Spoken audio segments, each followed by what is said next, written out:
The focus of this video is One Piece chapter 801, A Simpler Time. I think it's epic and makes so much more sense that at the start of this chapter, we have our boy Rob Lucci. This was his reintroduction into the story and find out that Rob Lucci is a part of CP0. He got a promotion and he was there in Dressrosa. Rob Lucci was back. Fast forward over 200 chapters later and Rob Lucci is done? Okay. The Rob Lucci cover story is something that I've referenced before. I promise I will make a video highlighting everything Rob Lucci went through. But Rob Lucci was hunted after he lost to the Straw Hats. And guess what's happening in chapter 1075?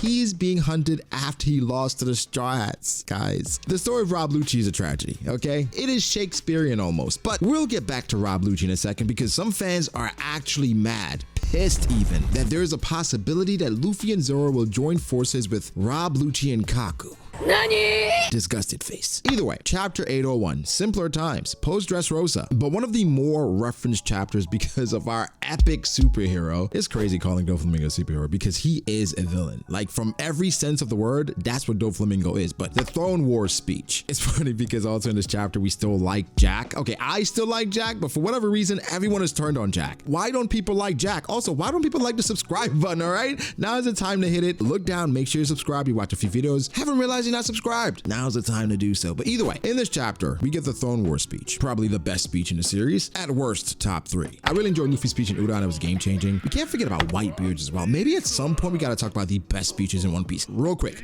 put your favorite speeches in One Piece down below. Does Shanks's comments about the war ending, does that count as a speech? I don't know. How long does a speech have to be? What are the limitations? What are the requirements? Tangent, let's get back to it. So the Throne War speech, a speech of epic proportions because it is of course prophetic to say the least, but why I'm referencing it now is because of things Doflamingo said again. Doflamingo of course said that he held the reins to everyone, blah, blah, blah. But along with Doflamingo saying, hey, a lot of people are jockeying for position at this point and you guys should be really scared. He confirms that the people of D who hold the initial D, that they've been lost to history almost, that they smoldered away beneath the currents of history, meaning the world government has been doing everything in their power to have you forget about the D clan, and they will show themselves again. Where? Who the hell knows? But he says, who will aid whom? Who will betray whom? Tell those celestial dragons in Mary Joa, you will be dragged from your lofty perch. Doflamingo, of course, again, I've mentioned this before. We had a whole video talking about how Doflamingo called it. He continues to call it. In the recent chapter 1075, we have the most unlikely of scenarios happening. Of course, who will betray whom speaks volumes to the Egghead arc because we don't know who is betraying whom. The story is at this point feels like a murder mystery, okay? We have to put on our detective glasses and hat, Sherlock Holmes-esque, and go in and figure out who is the traitor because here's the thing, there's so many loose ends. First off, Stella Body is missing. Secondly, Vegapunk did put in a call for someone to help him that lived or has been hidden for so long. A lot of people are saying it's obviously Stussy, but knowing how Oda is, these double whammies happen all the time where he makes something that seems very obvious, then it's like, wait, no, that wasn't it. It could be someone else on the island. The Seraphim, who is controlling them? Yes, you guys did remind me that if you're on the same level, if you make an order, no one of the same level can change it. So at this point,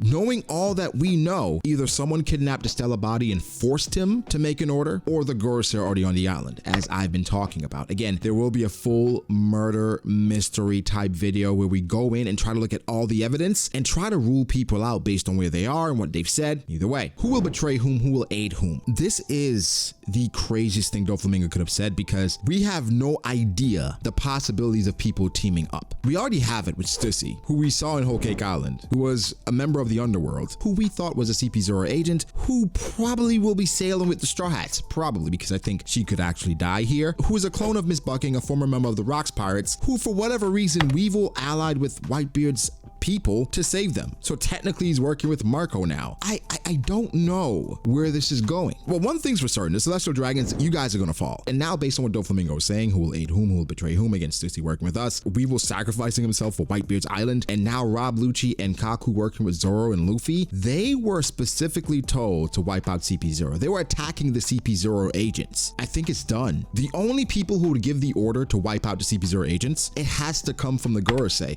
Now, it doesn't have to come from Saturn, right? Saturn is on his way there, but he doesn't have to be the only one to give an order. The other Gurusei could be making a move. Now, from what we've known, the Gurusei, they operate on the same accord. They've always been in tandem from what we've seen of them, right? Because we haven't seen that much of them. But what if they're jockeying for power within that organization, within that group? We don't think there's any leader of the group. It hasn't been shown to be that way so far, but I would assume, right, if Imu is on top, everyone in that group is jockeying for favor. What is the criteria? What is the qualifications? Can you be removed as a Gurusei? I would constantly or consistently be trying to bolster my spot so I do not get replaced. So what if another Gurusei did make his way to Egghead and he's already having plans in motion to not only get rid of CP0 because they've proven themselves to be useless, but also to put himself in favor of Imu, especially if the weapon that was used to wipe out Lelouchia was made by Vegapunk. Again, Kizaru and Saturn, they made their way towards Egghead even before Luffy was revealed to be on the island. So they had an agenda outside of this Yonko being there, and obviously it revolves around Vegapunk and of course the Seraphim. Lilith is scaring me because Lilith is saying, hey, we created these people to be the strongest in existence. We have no chance. And I'm like, okay, you said that already, but do we really understand how strong these things are? Guys, the Seraphim can't be wiped out here, okay? They cannot lose. And something I want to point out as well, right, for the Seraphim. We have Luffy and Zoro, Rob Lucci and Kaku, and they have S-Bear and S-Hawk. We haven't seen S-Hawk's ability yet. If S-Hawk pulls out Fujitori's gravity, I swear to goodness. But we have those two. Do you guys think Big Mom and Katakuri couldn't take them out? Do you guys think Kaido and King couldn't take them out? Do you think Shanks and Ben Beckman could not take out these two? Even with the fact that Rob Lucci and Kaku are there. Could Kaido and King protect Kaku and Rob Lucci from S-Hawk and S-Bear? Because personally, I don't think Luffy and Zoro need help. I think this is a plot thing, just like I mentioned Luffy versus Rob Lucci, a plot thing so that Vegapunk could see Gear 5. This is a plot thing as well because there's no way you're trying to tell me the Seraphim can compete with Yonko? Again, S-Hawk, I expect him to be a bit different because the person he's based off of, he's a bit different, okay? Mihawk is a bit different. Whatever you guys want to use to qualify him, whatever you guys say about him, clearly he's a bit different. He has a higher bounty than the person he's subservient to, quote unquote, subservient to. That doesn't happen. That ain't normal. That's like Mr. One having a higher bounty than Mr. Zero.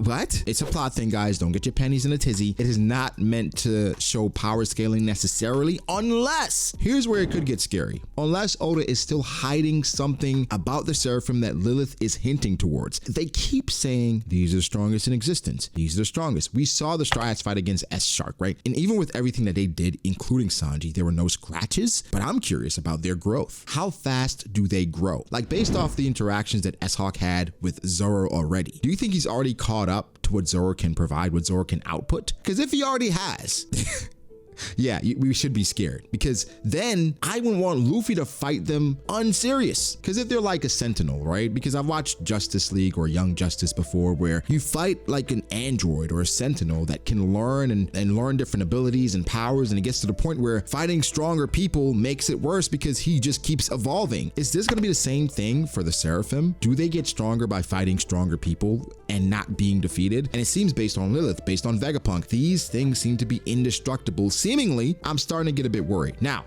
to Rob Lucci and Luffy teaming up, people are thinking back to the emotions from Enies Lobby and how satisfying it was for Rob Lucci to just see every single punch create these dents, his face in just sheer agony from every single blow. Guys, as a fan, I was thrilled. Typically in shows and movies, I root for a good antagonist because normally, that's what makes the show. That's what makes the movie. That's what you remember, a good antagonist. Think of your favorite movies. Sometimes they can be supplemented by other things, but that's why we love Infinity War and Endgame so much, because Thanos was cool, right? And speaking of, Ant-Man and the Wasp is coming out soon, and I can't wait to watch it, right? I'm hearing great things about Kang. Either way, tangent. What I want to say is, people don't like Rob Lucci. They don't. I agree, Rob Lucci's not necessarily endearing. He was cool before he lost, but people aren't as cool after they lose because that veil of invincibility is gone. Okay, so once you lost, what are your attributes that we have to fall back on? For Rob Lucci, there wasn't much. He was a stone cold killer. He used the world government to carry out some of his dastardly deeds and wants. Now you've lost twice badly the second time. What's there to like? You're not cool anymore. You're not strong. You're not as scary. Now you're just there. And for a lot of people, it's like, well, good. There's no redeeming qualities of Rob Lucci, so I understand that. But guys, I don't think Rob Lucci and Kaku or CP0 in general have anywhere to return to, or those two specifically, because they lost again. They were supposed to be taken out as well. There are only a few people that could order that, and I think it goes all the way to the top. Remember when Doflamingo said it came from the top? It came from the top. And I think after failing twice, you lost the first time and they gave you another chance, then you lost again pretty badly. Embarrassing, to be honest. They're gonna try to wipe you out, sir. And so I don't know if I feel bad for CP0. I can't feel bad for Rob Lucci. I like Kaku, I do. But you guys lost, and I mean, even after that, even after losing to Luffy, you got taken out by Stussy, a triple agent. What? You guys are useless. If I'm the world government and you lost twice to Luffy and then to our agent that double-crossed us, why do we need you? I can't wait for Doflamingo to get out, because everything he's been saying has been playing out the way he said, and things have just been going wrong for the world government ever since he got to jail. At this point, just let him go. You know when a bad omen is going on and people just keep holding on to the bad omen? Let go of it. Let him go. I do think he's breaking out eventually though, by a certain group, a certain guild, but we'll talk about that another day. But guys, give me your thoughts. How do you feel about a Rob Lucci and Luffy team up? I think it's going to be beautiful chemistry, right? Because they know each other's fighting style. They're great combatants, right? Luffy, of course, on another tier, another level, but they are great combatants. So with that, I'm excited to see it. But guys, give me your thoughts. Make sure to like the video if you did. Subscribe to the channel for more content like this. Follow me on Twitter at BrogDAce. Follow me on Instagram, BrogD.Ace. Thank you to my patrons. I appreciate you guys so much. Thank you to my members. I appreciate all you guys so much as well. And guys, well, catch you in the next one. Peace.